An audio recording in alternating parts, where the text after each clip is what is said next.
الحمد لله رب العالمين الصلاة والسلام على سيد المرسلين أما بعد فأعوذ بالله من الشيطان الرجيم بسم الله الرحمن الرحيم الصلاة والسلام عليك يا رسول الله وعلى آلك وأصحابك يا حبيب الله الصلاة والسلام عليك يا نبي الله وعلى آلك وأصحابك يا نور الله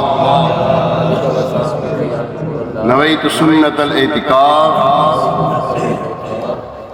حضور نبی پاک صاحب الاولاق صلی اللہ تعالیٰ علیہ وسلم پر درود و سلام پڑھنے کے بے شمار فضائل۔ ایک فضیلت میں آتا ہے ارشاد فرمایا بروز محشر اللہ پاک کی عرش کے سوا کوئی سایہ نہیں ہوتا۔ تین شخص اللہ پاک کی عرش کے سائے میں ہو۔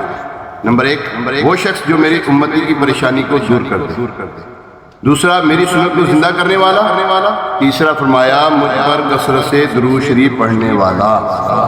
اللہ کریم ہمیں بھی کثرت کے ساتھ درود و سلام پڑھنے کے ساتھ ساتھ حضور علیہ السلام کی سنتوں پر عمل کرنے کی توفیق عطا فرمائے، اور اپنے مسلمان بھائی کی اگر ہم سے ہو سکے تو پریشانی بھی دور کرنے کی توفیق عطا فرمائے۔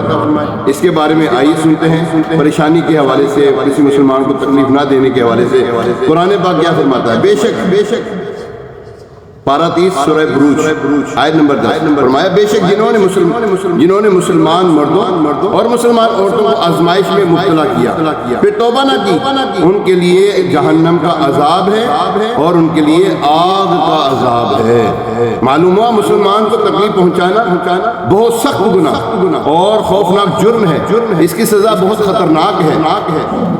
دیکھیے جو بادشاہ خدائی کا دعویٰ کرتا تھا، اس سے پہلے کی جو آیت مبارکہ اس میں ہے، جو بادشاہ خدائی کا دعویٰ کرتا تھا اس نے مسلمانوں کو ناحق تکلیف پہنچائی، انہیں آگ میں جلایا، اس کا نتیجہ کیا نکلا؟ اللہ پاک کا قہر و غضب جوش میں آیا اور بادشاہ اور اس کے سپاہی اپنی ہی جلائی ہوئی آگ میں جل کر راکھ ہو گئے۔ الامان والحفیظ۔ اللہ پاک ہمیں ایسے خطرناک جرم اور ایسی خوفناک سزا سے محفوظ فرمائے۔ اے عاشقان رسول، بہت افسوس کی بات ہے کہ آج کل مسلمانوں کو تکلیف پہنچانے کی بہت معمولی جو ہے نا وہ بات سمجھی جاتی ہے۔ لوگ بے دھڑک دوسروں کو تکلیف پہنچاتے ہیں اور بالکل بھی نہیں ڈرتے۔ کوئی چغلیاں کھا کر دوسروں کو تکلیف پہنچاتا ہے، کوئی گالیاں دے کر دل دکھاتا ہے، دوسرے کا مال ناحق قبضہ جما کر بلا قصور اور بے محل غصہ جھاڑ کر، مار کر، مروا کر، لوگوں کو جھوٹے مقدموں میں پھنسا کر، ناپ تول میں کمی کر کے، مال لوٹ کر کے، مذاق اڑا کر، تانوں کے ساتھ تیر برسا کر، پرینک کے نام پر دوسروں کی عزت نفس کے ساتھ کھلواڑ کیا جاتا ہے۔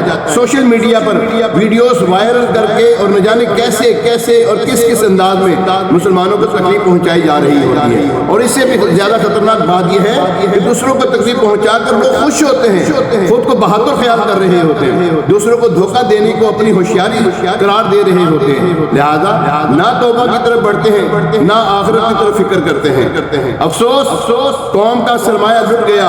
اس سے بھی بڑا نقصان یہ ہے کہ قوم کو اپنے اس نقصان کا احساس ہی نہیں، یعنی کہ وائے ناکامی متائے کارواں جاتا رہا، کارواں کے دل سے احساس زیاں جاتا رہا، یعنی افسوس قوم کا سرمایہ لٹ گیا۔ اس سے بھی بڑا نقصان یہ ہے کہ قوم کو اپنے اس نقصان کا احساس ہی نہیں۔ وہ پنجابی میں کہتے ہیں کچھ سانو بھی مرادہ شوق سی، ہاں کچھ شہر کے لوگ بھی ظالم سی، کچھ سانو بھی مرادہ شوق سی۔ اچھا شہر کے لوگ تو ظالم ہوئے، وہ تو ہوئے ہوئے، ہمیں بھی مرنے کا شوق ہے۔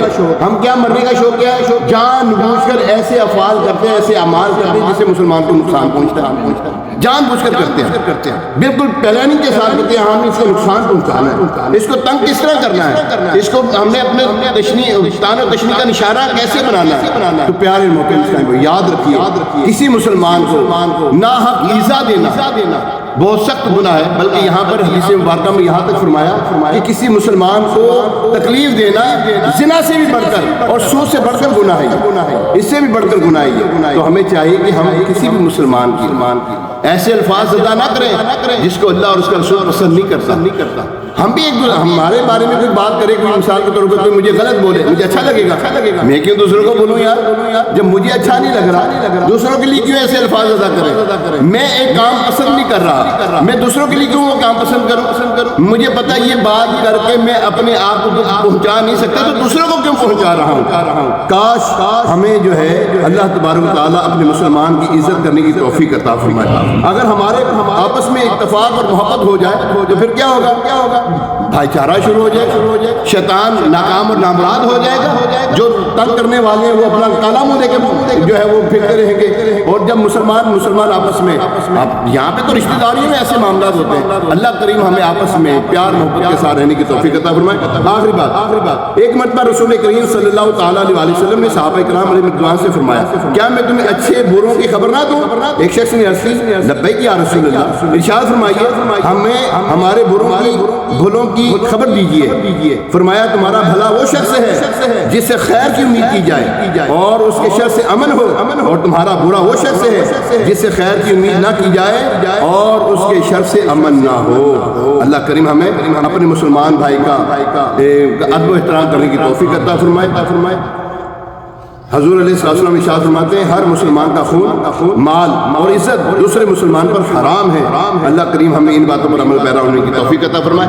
آمین بجاہ نبی الامین علیہ الصلوۃ والتسلیم۔ بسم اللہ الرحمن الرحیم، الحمد للہ رب العالمین والصلاۃ والسلام علی سید الانبیاء والمرسلین۔ مالک کریم یا ارحم الراحمین، نماز عصر کی ادنا سے حاضری قبول فرما، اسے ہمارے لیے ذریعہ نجات، پنجگانہ نماز باجماعت تکبیر اولیٰ کے ساتھ پڑھنے کی سعادت عطا فرما، ہماری ہمارے ماں باپ کی اور ساری امت کی مغفرت فرما، پریشان حال مسلمانوں کی پریشانیاں دور فرما، ہمارے صدیق صاحب کی اللہ بیماری پریشانی دور فرما، ان کے گھر کی ناچاکی دور فرما، گھر میں پریشانی جو دور فرما، ان کے بھائی بیمار ہیں اللہ ان کو شفا عطا فرما، ہمارے حاجی سرفراز کو اللہ شفا عطا فرما، یا ارحم الراحمین اے پاک پروردگار ہمارے حاجی مقبول کی والدہ کو شفا عطا فرما، ہمارے ریحان بھائی کے والدین کی یا اللہ بلا حساب مغفرت فرما، اے اللہ اے پاک پروردگار ہمارے ماں باپ، بہن بھائی، دوست احباب، عزیز و اقربا، آل اولاد میں سے اور ہمارے دوست جو ہم سے محبت کرتے مسلمان، یا اللہ جو دنیا سے رخصت ہوئے، اے اللہ اپنے کرم سے یا اللہ ان پر اپنی رحمت کا نزول فرما، یا ارحم الراحمین ہماری مرادوں پر اپنی رحمت کی میٹھی نظر فرما،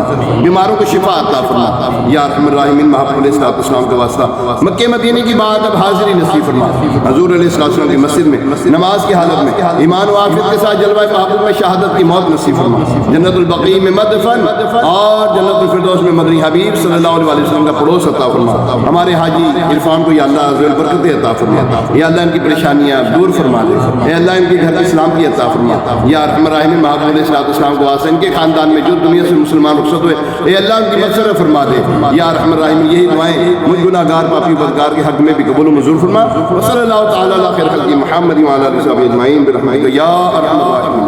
السلام علیکم۔